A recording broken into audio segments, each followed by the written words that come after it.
Pierrot, qu'est-ce que tu fous? Rappelle-moi, s'il te plaît. Alors? Répondeur. Ah non, mais c'est pas vrai. C'est bien ton frère, ça, hein? Parce que c'est pas ton frère, peut-être? Oui. Je commence pas le déjeuner de mon mariage sans mon frère. C'est pas comme si je me marie tous les jours. Bon, en même temps, c'est la 3e fois. Arrête. Il est 14h. Ouais, j'ai eu que des galères, franchement, je suis désolé. Je suis si heureux pour mon frère et ta femme. Sandra? Sarah? J'ai plus jamais que tu lui parles. T'imagines, toi? Il ferait pas la tête si t'allais à son mariage, t'oubliais le nom de sa femme. Merde, écoute, franchement, Sandra, Sarah... Si j'ai quelque chose d'important à vous dire, j'ai rencontré quelqu'un et je suis amoureuse. Voilà, non, tu t'emballes. J'aime pas beaucoup cette phrase, moi. Je vous dis que je suis amoureuse. Et qu'est-ce que j'ai des têtes d'enterrement, là. Vous pouvez pas faire un peu moins de bruit? Non, mais ça va, ils sont morts, hein, ça change rien. Lola m'a dit que vous vous êtes rencontrés au boulot. Moi, je divorçais et Lola, c'était mon avocate. Et même qu'il va se remarier. Avec qui? Avec sa mère. J'ai tout donné pour cette boîte, moi. Je vais faire quoi maintenant? Vous pouvez vous me jeter, j'ai droit à quelques insultes. Connard. Pardon? Je signe où, fils de pute? Mon stylo. Ton frère, c'est pas du tout le genre de gars qui va dire qu'il a un problème. Pourquoi tu m'as rien dit? Je ne suis pas qu'un opticien. Je suis ton grand frère, merde. Ça joue tout le temps en grand frère avec toi, mais en fait, t'es une vraie maman pour eux.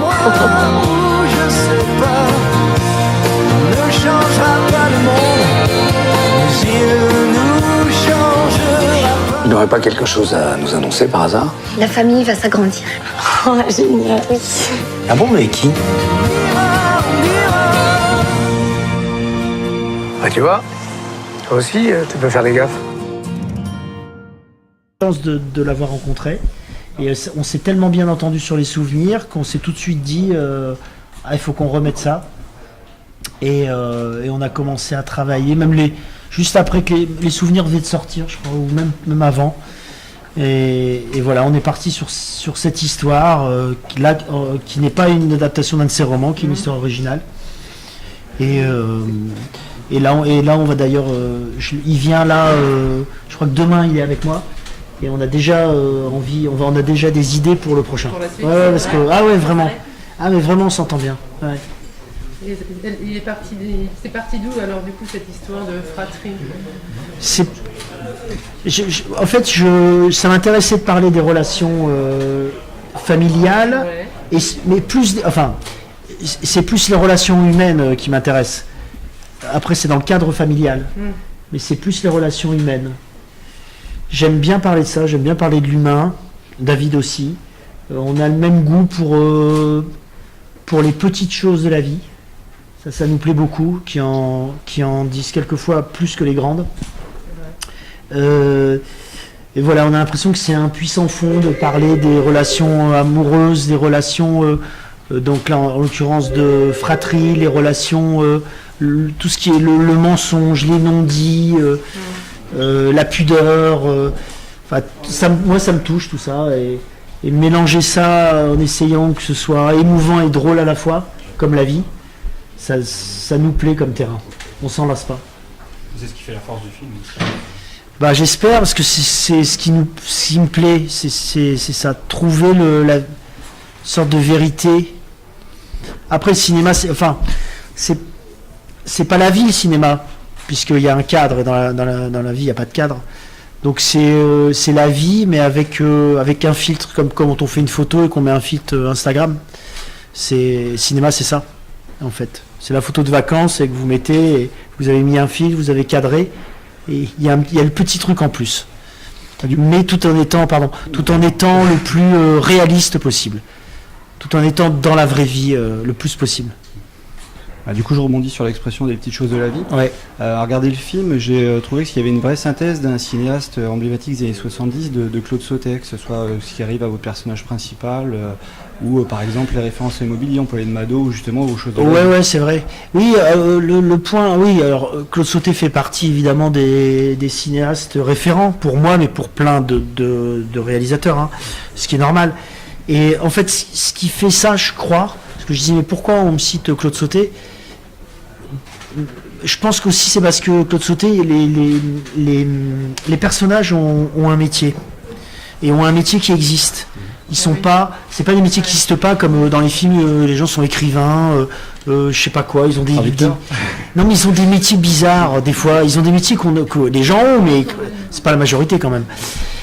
Et Claude Sauté, les gens ont des métiers, et en plus, leur métier est important dans l'histoire, comme nos vies. Nous, nos vies, notre métier, c'est 50% de notre vie, voire plus même, ça peut être plus. Et ça, c'est important. Et ça va tellement loin avec David, c'est que quand on écrit les personnages, on écrit d'abord leur métier. D'abord, on trouve ce qu'ils font dans la vie. Et ce qu'ils font dans la vie nous font écrire le personnage. C'est capital pour moi. Je ne pourrais pas écrire des personnages qui n'existent pas. Mais Claude Sauté, il y a ça. Mais il y a d'autres réalisateurs que j'aime. Les premiers films de Claude Berry, par exemple, ça m'influence beaucoup. Ou Jean Chartaquella, par exemple, qu'on oublie un peu. Enfin, tous ces réalisateurs, oui, qui sont dans la vie, oui. Parce que là, on parle de personnages, mais c'est aussi des paysages qui sont pas forcément filmés. On peut parler de banlieue, qui sont pas forcément en première ligne dans les films aujourd'hui. Moi, j'aime bien.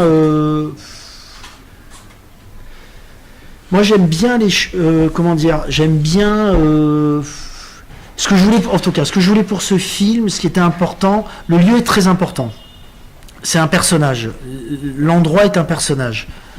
Donc je mets beaucoup de temps et je m'applique beaucoup à trouver où je vais tourner, ce que je veux raconter, pourquoi. Là, ce qui était important pour moi, c'était que ce soit pas dans une immense ville, dans une grande ville comme Paris, Bordeaux, Lyon, où il y a un anonymat facile. Et je voulais pas non plus que ce soit une trop petite ville où il y ait une promiscuité, où on rencontre toujours quelqu'un. Je voulais que ce soit entre les deux. Donc une ville moyenne. Alors après, quand j'ai dit ça, je me dis, qu'est-ce que je veux ? Je voulais pas une ville, non, mais je voulais pas non plus une ville qui ait un échappatoire. C'est-à-dire, j'entends par là, il faut pas qu'il y ait la mer, il faut pas qu'il y ait la montagne. Et je me suis dit, je veux une ville qu'on ne sait pas placer sur une carte. Ça m'intéresse. Il y a plein de villes qu'on ne sait pas placer sur une carte. Et ça, c'est vraiment intéressant. Et c'est d'une ville moyenne, et Angoulême en fait partie. Mais ça aurait pu, par exemple, être ici. Ça marche. Mais bien sûr que ça marche. Orléans, les gens, ils se disent, ah, c'est pas loin de Paris, je sais pas trop où c'est. Mais c'est intéressant, ça. Et ça, j'adore ça. Et donc, c'est un personnage. L'endroit est un personnage. Et je tiens à tourner à chaque fois dans une réalité géographique. Tous les décors sont, alors, à exception près, parce que des fois il y a des problèmes techniques, mais par exemple il y a le port où ils vont, c'est le port de La Rochelle, et je voulais que ce soit crédible, que oui, ils peuvent aller dans ce port. L'aéroport, c'est Bordeaux, et c'est là où on va si on doit y aller, et tout ça m'intéresse. Moi je voulais parler des autres acteurs, José Garcia, notamment José Garcia qu'on a l'habitude de voir plutôt dans les rôles d'humour, et là je trouvais extrêmement évident. J'ai versé ma larme dans la scène du bar. Du bar, ouais. Alors comment vous avez fait ce choix des acteurs ? Quand on écrit avec David, on écrit, on joue. Moi, je joue comme je suis acteur. On écrit, puis moi, je joue tous les personnages, même les personnages féminins. On joue, machin. Donc, je pense pas à des comédiens, parce que je m'y refuse. Et puis, j'ai pas envie. Je veux créer. Je veux pas avoir un acteur. Et le premier qui m'est venu, là, c'était pendant l'écriture, ce qui m'arrive jamais. Et c'est vrai que par exemple Ramzy est venu très vite, voilà. Ramzy Bedia. Lui c'est pareil. Complètement. Bah ouais, mais c'est un putain d'acteur, Ramzy. Moi je le vois ça, que c'est un grand acteur. Puis je le connais bien dans la vie et tout, et puis je vois que c'est un être sensible, et voilà. Donc je trouve il me fallait, bon voilà. Et puis je trouve qu'il est très beau, qu'il a beaucoup de charme, qu'il dégage il est rassurant. Enfin, il dégage tout ça. Donc voilà, ça c'est Ramzy. Ensuite, j'ai trouvé. Et c'est ensuite José. C'est José qui est arrivé. Là, j'avais fini le scénario et tout. On avait tout fini. Et je réfléchis à mon casting. Et c'est José qui est arrivé. Et pareil, José. Parce que moi, je viens de là. C'est-à-dire, moi aussi, j'ai fait des sketchs comme lui. Moi aussi, tout ça. Moi, je connais ça par cœur. Mais ce que je vois, c'est dans l'œil, ce qu'il a dans l'œil, José. Je vois ce qu'il a. Cette fêlure qu'il a, cette mélancolie qu'il a dans l'œil me plaisait. Et ensuite, comment ça s'est passé ? Ensuite, ensuite il y avait le personnage de Lola. Ça c'était compliqué parce qu'il fallait que je trouve une comédienne qui réunisse deux choses contradictoires qu'il y a dans le personnage. C'est que d'un côté c'est leur mère, c'est un peu leur grande sœur, et d'un autre côté c'est deux frères la bouffe. Donc c'est compliqué. Elle a les deux rôles. Et il fallait comme ça une comédienne qui est ça et qui dégage aussi une douceur et et de l'humour et tout. Donc j'en ai vu plein des comédiennes. Plein. Et elles étaient toutes excellentes. C'est des actrices, des bonnes actrices. Mais vous savez pas pourquoi, à un moment, vous dites c'est elle, il y a ça dans l'œil. C'est l'œil, hein, sur pareil. Et puis après, il y a qui? Après, pour moi, je devais pas jouer. Mais j'ai un acte, parce que je voulais pas jouer, parce que c'est fatigant, en fait. C'est d'être devant et derrière, c'est fatigant. Donc bon, je me suis dit, je l'ai déjà fait plein de fois. Je fais bon. Vous l'avez fait dans tous vos... Oui, mais dans les souvenirs, j'ai eu 2 jours de tournage. Ça va, c'est cool. Là, c'est un rôle important. Bah ouais, là c'est important. Donc, je vous dis, les premiers jours, j'étais de mauvaise humeur. Non, c'est vrai, ça me saoulait. Mais j'avais choisi un acteur et mon tournage a été décalé. Lui, il avait son film qui sortait et malheureusement, il n'a pas pu le faire. Ouais, c'est con. Mais bon, voilà. Mais ça va, hein, ça a été. Si c'est Alain Chabat, je peux le dire, c'est Alain. Oui, c'est Alain. Mais Alain, il aurait été super. Ouais. Et voilà, c'est aussi un acteur que j'adore. Et voilà, après il y a Pauline Clément, Pauline Clément, elle aussi c'est un rôle. Alors j'ai eu un bol monstrueux parce qu'on a écrit ce personnage avec David. En fait, c'est une fille qu'on connaît avec David. On avait rencontré une nana qui est un peu comme ça, qui fait pas des bijoux, hein, mais qui fait des trucs un peu bizarres et qui dit des trucs un peu bizarres des fois. Et on écrit ça et on se dit mais je vais avoir du mal à caster ça parce que il faut que cette personne, ce personnage, il faut pas qu'elle passe pour une complètement conne, une cruche. Si c'est qu'une cruche. Au début, c'est ce qu'on pense. Oui, mais c'est ce qu'on pense. Voilà, en fait, mais voilà, alors ça c'est aussi quelque chose de très important quand on écrit des personnages. J'adore écrire des personnages où on pense quelque chose des personnages. Ça s'appelle des a priori, des préjugés. On en a tous sur tout le monde. Et j'adore ça. Et j'adore casser ça. Et elle, non, comme le collègue de José, où on se dit l'autre il est à 2 à l'heure, il a 2 neurones. Et en fait, finalement, il lui dit d'ailleurs, je pensais que tu étais complètement con.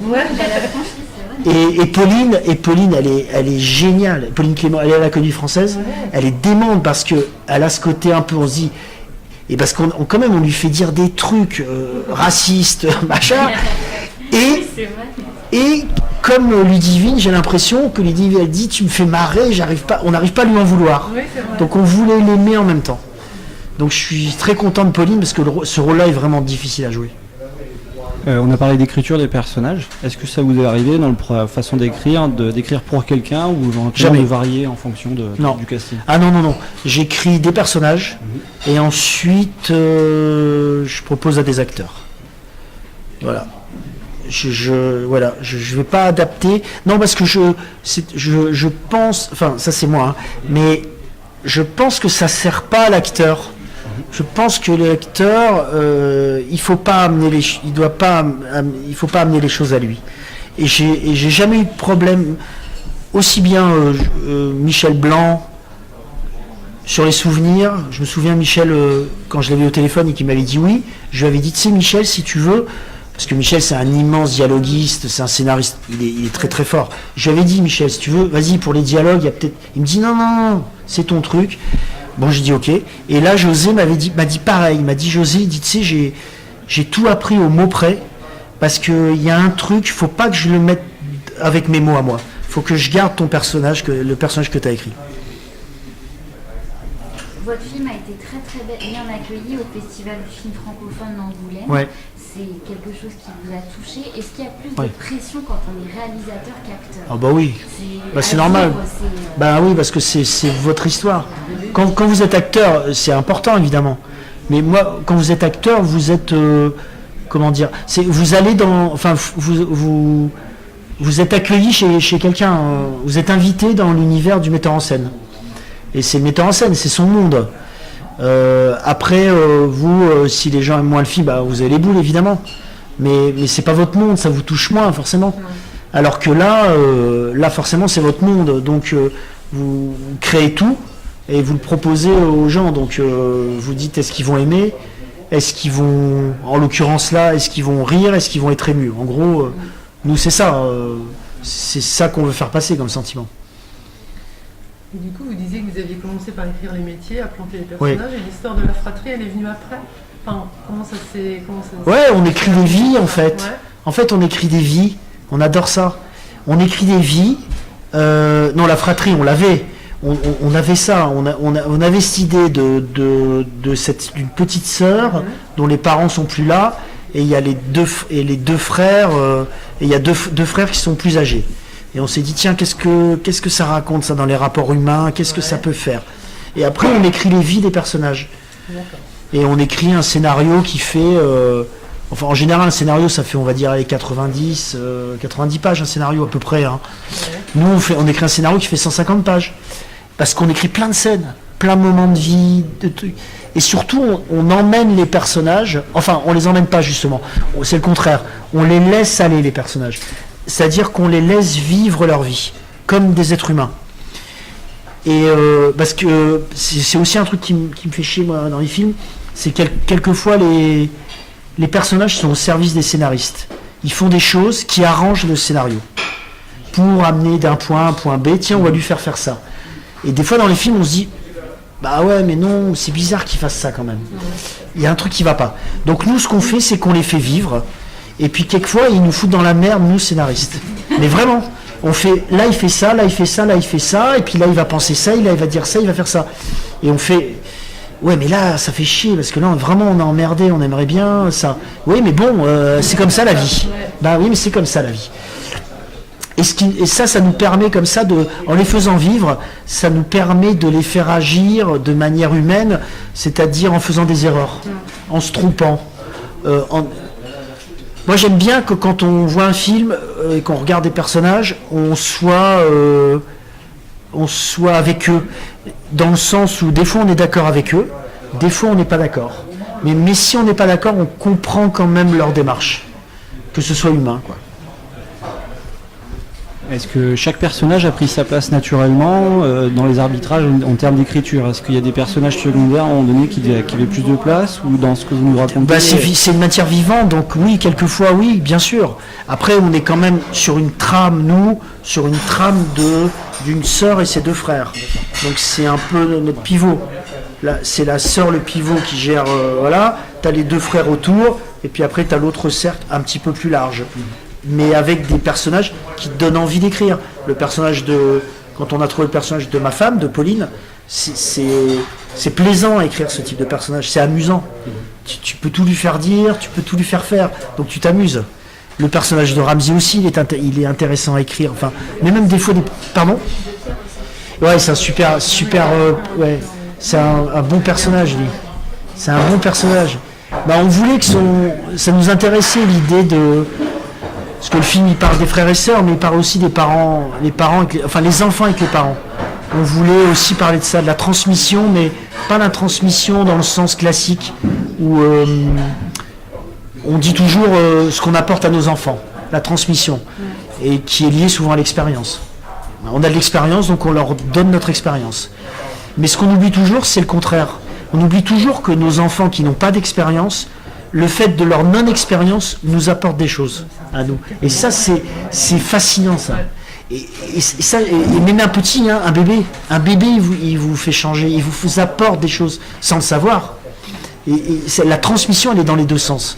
Donc on voulait parler de ça. Donc le personnage, en effet, du fils de José, il nous plaisait parce qu'on voulait qu'il soit tellement différent de son père. Mais ça, oui, parce qu'on se dit, presque c'est pas son fils. On sent qu'il a été même plus élevé par sa mère, que tout. On sent ça. On sent que le père, mais on voulait qu'il y ait de l'amour entre les deux.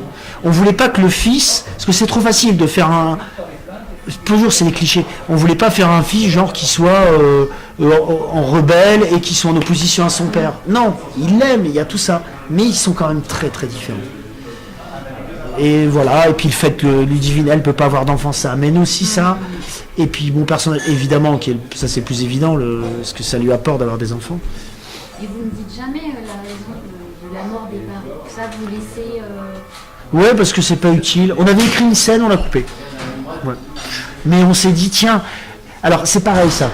Moi, j'aime pas qu'on dise des choses que les personnages savent. Et qu'on dit que parce que ça arrange le scénario. Parce que eux, entre eux, ils vont pas le dire. C'est débile. Ils vont pas le dire. Et il n'y avait pas de scène entre... Ça aurait pu exister, on avait écrit une scène entre Ramsey et Ludivine où ça parlait de ça, mais on l'a coupé parce que je trouvais que ça n'apportait rien, parce que c'est pas le sujet, et puis parce que on trouvait ça plus intéressant que ce soit Ramsey qui parle de son passé. Enfin, Zohar, voilà, qui parle de son passé. Je trouvais ça plus intéressant que ça passe par lui. Du coup, le public, vous connaît plus en tant qu'acteur plutôt comique, on peut le dire. Ouais. Et vous, dans la réalisation, vous tournez plutôt vers la comédie dramatique. Ouais, c'est ça. Ouais. Bon, parce que c'est ce qui me touche, c'est ce que j'ai envie d'écrire. Ouais. Vous allez peut-être à la comédie, non? Je passe. Oui, mais je sais pas pourquoi, mais c'est pas ce qui m'intéresse quand je filme. Mais comme je saurais pas faire un film d'action, comme je saurais pas faire un thriller, comme je saurais pas faire ça. Je sais faire, encore si je sais le faire, je sais faire que ça, des films de la vie qui parlent de la vie. Donc je suis pas un... On va continuer. Ouais, mais par exemple, en tant que spectateur, des thrillers. Tout, j'adore tout. Ah bon, bien sûr, tout, j'adore ça, et je suis admiratif. Là, j'ai fait un film avec Nicolas Vanier, donc, qui se passe dans la nature, avec tout. Je suis admiratif de ça. Je serais incapable de tourner. Ou quand Olivier Barou, quand avec Olivier on fait les tuches avec Olivier, je suis admiratif du travail d'Olivier sur ce genre, pour filmer ça. Je crois que je saurais pas le faire. Vous êtes conscient que Jack Tuche va vous coller au basque? Bah c'est très bien, ça me va très bien moi. Il est génial ce personnage. Bah ouais, il est humain, c'est ça qui est bien, c'est ça que j'aime. Le film avec Nicolas Vanier, Ouais. vous savez qu'il est d'ici, il est du Loiret, Nicolas. Exactement. Ouais. Donne-moi des ailes. Ouais. On a tourné en Norvège et tout. C'est librement adapté de la vie de. Excusez-moi. Putain. Ça me revient pas. Qui vole avec les oies. Putain. Moulek. Christian Moulek. Merci. Christian Moulek. Et j'ai pas fini encore. On a une scène de tournage en octobre là. C'était dingue à faire. En Norvège? Non, là on tourne en baie de Somme, tout ça. Ouais. Et vous avez aussi avec Michel Blanc, Commandance. Oui, Commandance, ouais, qui sort là le 10 octobre. Une grosse actu pour vous. Ah ouais, j'ai Michel Blanc le 10 octobre et après mon film le 28 novembre. Je reviens à Nicolas Vanier, excusez-moi. Il est prévu de sortir pour Octobre l'année prochaine. L'année prochaine? Ouais. Excusez-moi. Octobre 2019. D'accord. On va s'y remettre avec David là. Ouais, on va s'y remettre tranquille. Après ça prend du temps d'écrire un scénario. Du coup, vous avez vu ses livres depuis, vu ses films, David et... Bien sûr, ah bah oui, heureusement, ouais. Oui, bien sûr, à chaque fois il m'envoie ses livres et tout, bien sûr, ah oui, c'est mon ami, ouais. Oui, on va s'y remettre, on a une idée, on verra où elle nous mène. Et les Tuche-4, pareil, on réfléchit. Je les ai vus là la semaine dernière, Michelin et Julien et tout, on a des pistes. Mais je le ferai pas on le fera pas si c'est pas top. Enfin si, on le fera jamais pour des mauvaises raisons. Je pourrais pas décevoir les gens en me disant ils aillent et qu'ils disent c'est quoi cette merde, ils l'ont fait pour le pognon quoi. Ce serait honteux. Ah oui, on peut pas trahir les gens, c'est impossible. Ah là, les familles et tout, moi je serais honteux, je ne voudrais pas regarder les gens dans les yeux. Et alors, est-ce que vous avez mangé ces frites avec Benjamin Pavard? Non, pas encore, on s'est pas vu, on s'envoie des messages. C'est prévu, mais on s'est pas croisé encore. Il a pas mal de travail aussi, lui.